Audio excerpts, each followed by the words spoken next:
exit fever because of an experience I had as a young person. When I was growing up in Virginia, I was in Girl Scouts, and we used to go caving in West Virginia.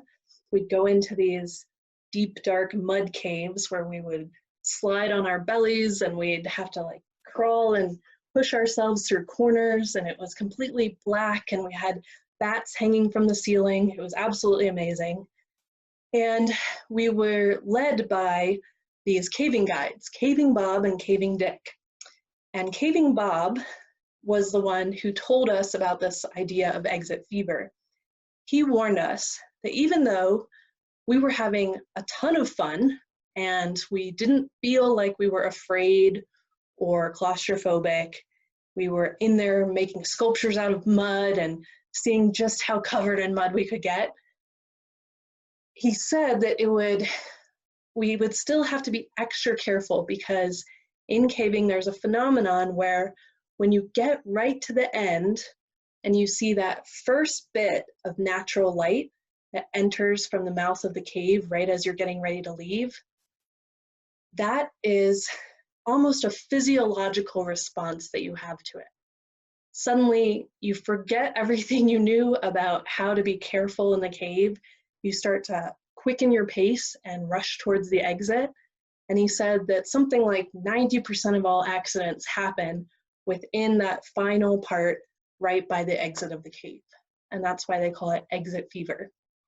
And I think it's such a great symbolism for what happens in AmeriCorps sometimes, because I was always so surprised when I'd have an AmeriCorps member who had made it through these other phases. We were celebrating their accomplishments. They had learned so much. They were enthusiastic. They were positive.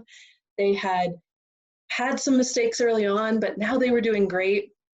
And then just blindsided by members who would either make a mistake that seemed completely out of character because they hadn't done anything like that or hadn't done anything like that since the very beginning, or would just suddenly quit out of nowhere.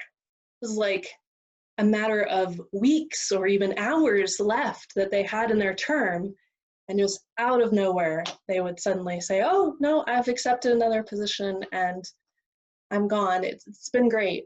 Or they just wouldn't say anything at all and would leave. So the first year or so that I was AmeriCorps Program Manager, I experienced this hardcore and didn't see it coming at all. So then I started to realize that this was actually quite normal, and it's really just a normal life cycle of the members getting ready for the next thing and getting excited about the next thing. And so they might have that quickening of their pace, and they might surprise themselves in the way that they either make a mistake or just suddenly decide to go in a completely different direction. Okay, I'm going to